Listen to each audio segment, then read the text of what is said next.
¿Crees que este es un día más en tu vida? No, no es un día más. Es el único día que se te da. Es hoy. Se te ha dado. Es un regalo.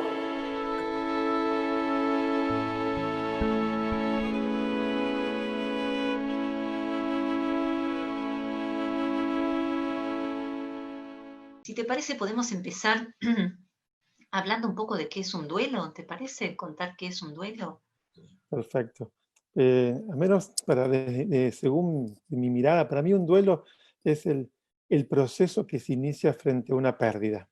Ujú, Y por pérdida podemos hablar de muchas cosas.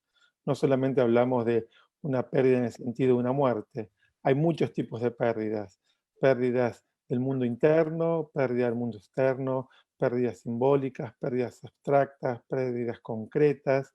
Entonces, cuando hablamos de duelo, hablamos de eso, del inicio de un proceso de elaboración frente a una pérdida. ujú. Es un Interesante. camino que el alma inicia y que Ujú, tiene sus valles, sus ríos, sus montañas, a veces es más llano, a veces es más escarpado, pero también, digamos, un poco, al menos dentro de la teoría del duelo que yo voy construyendo, para mí un duelo es como la adquisición de una nueva identidad. mm, Después de un duelo, uno sale con una nueva identidad o un aspecto nuevo en su identidad, para no decir que cambiamos de identidad, pero hay una identidad, un aspecto de la identidad que es nuevo en uno. Y la tristeza tiene que tener su lugar, porque la ujú, tristeza es como, no sé, es como el momento del invierno del alma. En el invierno no hay brotes, no hay flores, no hay frutos, hay un recogimiento muy profundo. Entonces muchas veces, digamos, las personas en duelo tienen ese nivel de tristeza, por eso a veces a otros les cuesta mucho acompañar el duelo, porque tienen como si algo se contagiara, como si algo quedara, como vos dijiste, si algo te tomara, pero acompañar la tristeza de un ser humano en un duelo es como acompañar el invierno, con la esperanza de que la primavera llega. Pero ujú, muchas veces me pasó acompañar a alguien, quizás durante un año entero, llorar, llorar, llorar, y estar ahí en presencia, casi sin palabras, en presencia, diciendo, acá estoy, esto también va a pasar y acá estamos. Entonces, pero es cierto que hacer contacto con la tristeza para los que estamos acompañando, para la familia, lo que genera muchas veces en el otro es sentimientos de impotencia, ujú. porque cuando alguien siente a alguien triste, lo primero que le propone son acciones. Y quien Sí. está triste no quiere acciones, Mm, necesita presencia, no acciones. Entonces, por eso a veces es tan difícil acompañar ese tiempo, porque en general cuando pensamos en acompañar, pensamos en distraer, crear acciones, que la ujú, persona se entretenga, que pueden ser recursos válidos, pero hay que saber, hay que tener como un contacto muy, muy sutil con el alma de quien está en duelo, porque ujú. muchas veces proponemos cosas, pero no hay espacio para eso. Es un tiempo de restauración y cuando uno se está restaurando, no hay espacio para accionar otras cosas. Es como en un postquirúrgico. En un postquirúrgico necesitas hacer reposo, algo para que tu cuerpo se restablezca. El duelo es como algo parecido a nivel del alma, a nivel del mundo emocional. Eh, Depende el vínculo, el apego que tengas con lo que perdiste, ya sea una idea, una ilusión, una persona, tu ser amado, necesitas como rearmar ese rompecabezas. Entonces no tenés resto ni emocional, ni afectivo, ni cognitivo para acciones. Ujú. Claro, claro, o para salir forzosamente de esa emoción, claro. Exacto, es como acompañar hasta que el brote se asoma. Bueno, Claro. cuando el brote se asoma, vas acompañando hacia donde el brote va yendo, ¿no? Es como ser Claro. ese sol que le va dando a esa semilla la posibilidad a que brote. Por eso acompañar un duelo de alguna manera es como ser, no sé, un foco de esperanza. Y quizás Ujú, no hay resto para muchas palabras, pero eso es claro. irradia, eso está, no sé, el alma humana se expresa a través de muchas formas, no solo de la palabra. También se claro, expresa claro. en el silencio. Claro, claro. Lo cual no significa que durante un duelo conviva esa tristeza con otras emociones, con alegría, con, Absoluta- ¿no? Con todo lo demás. Absolutamente, absolutamente. Tiene que ver como lo que llamamos a veces hay que ayudar a como hacer ese como reajuste cognitivo, porque a veces tenemos creencias, que si estoy triste Ujú, no puedo estar alegre, que si estoy triste no puedo. Y las emociones pueden coexistir. eh, digamos, creo que un ser humano es mucho más grande e íntegro cuando pueden coexistir sus contradicciones, y también en el mundo ujú, emocional. Puedo estar triste y también estar feliz. Puedo estar feliz, puedo estar triste y puedo también estar enojado. No, ujú, creo que si le damos hacia cada una de esas emociones, damos su lugar, se van a poder expresar. ¿Dónde pongo lo que siento? Tengo que hacer crecer algo en mi conciencia, en mi fisiología, en mis, no sé, en mi marco de creencias, salir de la idea de amenaza. Nos tenemos que ayudar a salir de la idea de amenaza, porque mm, eso, digamos, amplifica las huellas del trauma individual y colectivo. Tenemos claro. que construir más red de sostén, y lo que diríamos como hay como una, sé, como una teología que se llama la teología de la ternura. Es Ujú, como sostén y claro. ternura, vamos, para que la dimensión de trauma se alivie, digamos. No es lo mismo un trauma vivido a solas que vivido en red. Claro. Eh, digamos, esto que se dice, no, mal de mucho, consuelo de pocos, no es tan así.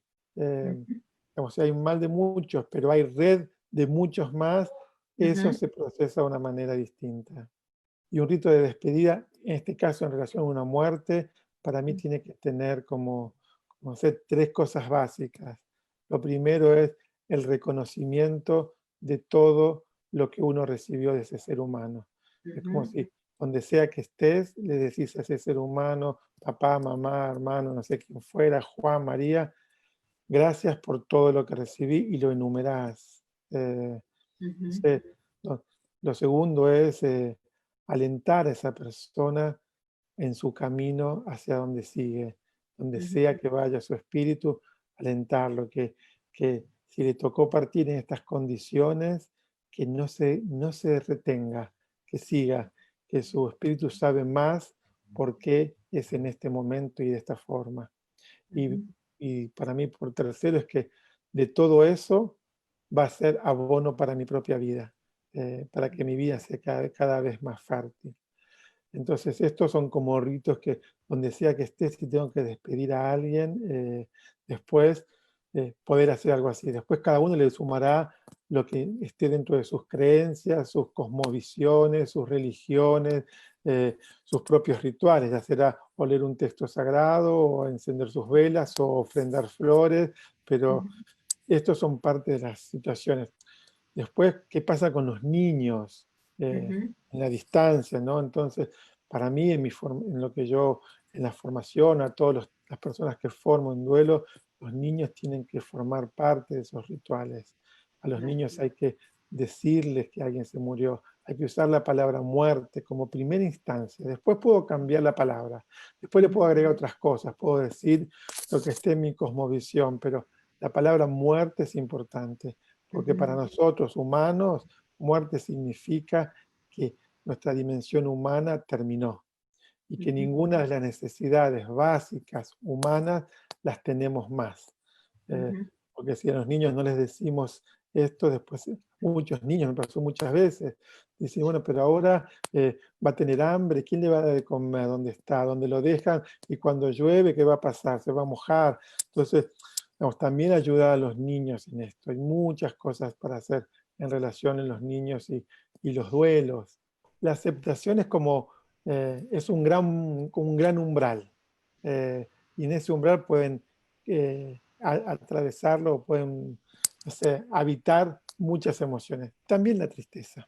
Eh, ujú, digamos, para mí la aceptación es como lo que decía antes, como darle acogida a las cosas. claro. eh, y no querer que que cambien solo por mi voluntad, se irán transformando en la medida de su proceso, porque todo tiene un comienzo, un desarrollo y un final. Todo en la vida tiene un comienzo, un desarrollo y un final.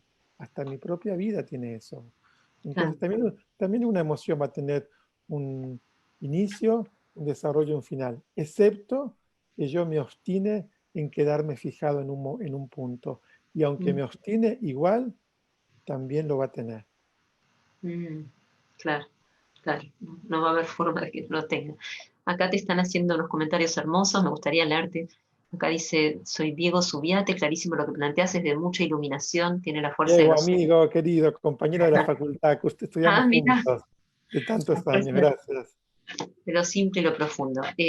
Si alguno tiene alguna pregunta, este es el momento de levantar la mano. Pueden levantar la mano virtual o física. Bueno, física no, porque no los vamos a ver. La mano virtual. Y Acá Germán nos pregunta cómo elaborar los duelos que quedaron congelados hace mucho tiempo. Bueno, Germán, ¿cómo estás? Yo creo que lo primero es que si un duelo quedó congelado es porque nuestro sistema emocional, psíquico, como lo querramos llamar, hizo eso porque no tenía otras posibilidades. Entonces, lo primero es saber que si yo de alguna manera congelé un duelo es porque no tenía otros recursos. Entonces, ahí es como la mirada autocompasiva, tierna, amorosa frente a eso. ¿Cómo descongelarlos? Lo primero es, en cuanto entro en relación que algo quedó congelado, empieza a descongelarse. Porque esa mirada, es decir, es como si yo le dijera a esa parte que me viene a visitar, quedaste tanto tiempo ahí, ahora tengo otros recursos, ahora puedo mirarte, pasó tiempo, ahora vamos juntos, vamos que ahora es posible, ¿no? Es como para un niño elaborar algo puede quedar ahí, pero después hay otros recursos. Entonces, muchas veces el congelamiento tiene que ver con que no hay como suficientes recursos. Entonces, el sistema nuestro cuerpo es inteligente, congela algo porque no tiene cómo hacerlo. Lo importante es que cuando eso aparece, acompañar porque hay otros recursos. Espero, Germán, te haya sido clara un poco la idea. Entonces, que la culpa se transforme en un reconocimiento de que no podés con toda la situación. Eh, y claramente eso es una situación muy difícil que tenés que asumir. Pero si te quedás con el problema es si te quedás con la culpa, que la culpa va a buscar autocastigo. Entonces, mucha culpa sobre el propio cuerpo es un riesgo de autocastigo, porque la atención de la culpa necesita autocastigo como una manera de aliviarse. Entonces, es importante que la culpa se vaya transformando en reconocimiento de cuál es tu límite, cuáles son tus posibilidades, cómo transmitís esos límites, en entender que esto afecta a otros, entrar en ese diálogo con esos otros, de que vos entendés eso y que así como vos no podés resolver todas las cosas, saber que esas consecuencias va a afectar a otros. Pero si te quedás en la culpa, hay un riesgo de que te autocastigues por eso. Entonces yo pasaría un poquito de la culpa a la toma de conciencia de cuáles son los límites y qué se puede y qué no se puede en ese proceso.